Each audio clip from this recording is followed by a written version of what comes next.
ऊपर की साइड में एट्रियम होता है, नीचे वेंट्रिकल होता है। यहाँ पे आपको जो सफेद सफेद सा जो दिखाई दे रहा है, ये एक वायरिंग सिस्टम है हार्ट के अंदर, जो कि एट्रियम से इलेक्ट्रिसिटी को या फिर एक्शन पोटेंशियल को वेंट्रिकल के अंदर पहुंचाता है। और यही चीज हम रिकॉर्ड करते हैं ईसीजी में, यानी कि ईसीजी में हम हार्ट की इलेक्ट्रिकल एक्टिविटी को रिकॉर्ड करते हैं। विलियम एंथोवैन ने डिस्कवर किया था। अब देखिए होता क्या है, एक नोडल टिश्यू होता है, एक मस्कुलर टिश्यू होता है ऐसे नोड, जो कि राइट एट्रियम के अपर रीजन में प्रेजेंट है। इसको हम पेस मेकर भी कह सकते हैं। ये मैक्सिमम नंबर ऑफ इलेक्ट्रिसिटी या फिर एक्शन पोटेंशियल को जनरेट कर सकता है, इसलिए इसको पेस मेकर कहा जाता है।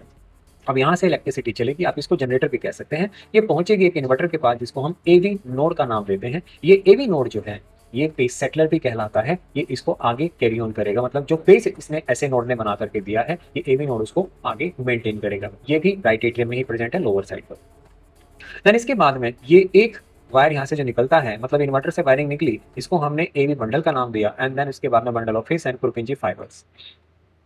तो यहाँ से ये जब गुजरता है तो इसमें लगभग लगभग 0.1 सेकंड का डिले होता है, जिसकी वजह से एट्रियम के बाद में वेंट्रिकल कॉन्ट्रैक्ट करना शुरू करता है। एंड जब ये जो इलेक्ट्रिसिटी है जब हार्ट के अंदर फ्लो होती है, यही इलेक्ट्रिसिटी हमारी बॉडी की सरफेस पे भी आ जाती है, जिसको हम लेफ्ट राइट रिस्ट पे एंड लेफ्ट एंकल पे इलेक्ट्रोड रख करके मेजर करते हैं। एक ट्रायंगल बन जाता है यहाँ पे, जिसको नाम दिया जाता है इन्थोवैन ट्रायंगल।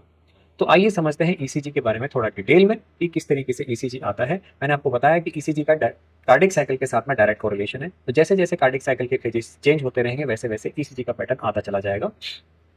ये आपको इस डायग्राम में और ज्यादा क्लियर हो जाएगा।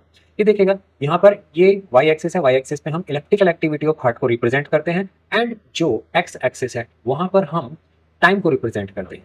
तो यहाँ पे आपको एक पी वेव दिखाई दे रहा है। पी वेव का मतलब है कि एट्रियम में एक इलेक्ट्रिसिटी जनरेट हुई है। अब जैसे इलेक्ट्रिसिटी एक्शन पोटेंशियल जनरेट होना शुरू होगा, इसके कुछ ही देर के बाद में एट्रियल सिस्टोल शुरू हो जाता है, यानी कि एट्रियम का कॉन्ट्रैक्शन। उसके बाद फिर वेंट्रिकल की बारी आती है। यहाँ पे 3 वेव हैं, क्यूआरएस कॉम्प्लेक्स मिलकर के बनाती है। एंड यही डिफाइन करता है कि कितनी बार वेंट्रिकल कॉन्ट्रैक्ट करेगा, यानी कि यही बीट को भी डिफाइन करता है। तो जैसे ये वेव आनी शुरू होती है, इसके कुछ ही देर के बाद में वेंट्रिकल कॉन्ट्रैक्ट करना शुरू कर देता है, यानी कि वेंट्रिकल सिस्टोल शुरू हो जाता है। अब ये जो इलेक्ट्रिसिटी यहाँ पे जनरेट हुई थी, इसको खत्म होने में यहाँ तक टाइम चला जाता है। मींस जो टी वेव है, वो इस इलेक्ट्रिसिटी का खत्म होना या फिर रिपोलराइजेशन को दर्शाता है। इसीलिए टी वेव की एंडिंग मार्क करता है एंड ऑफ वेंट्रिकुलर सिस्टोल। इसके बाद में जो है वेंट्रिकल वो रिलैक्स स्टेट में चला जाएगा। तो ईसीजी में ये सीक्वेंस बार बार रिपीट होता रहता है। कुछ एबनॉर्मेलिटीज भी हैं ईसीजी में, जैसे पी वेव का इलाज हो जाना, वो एट्रियम इलाजमेंट की वजह से है। कई बार ये क्यू आर या फिर जो एसटी सेगमेंट है वो एलिवेट हो जाते हैं, वो बड़े हो जाते हैं।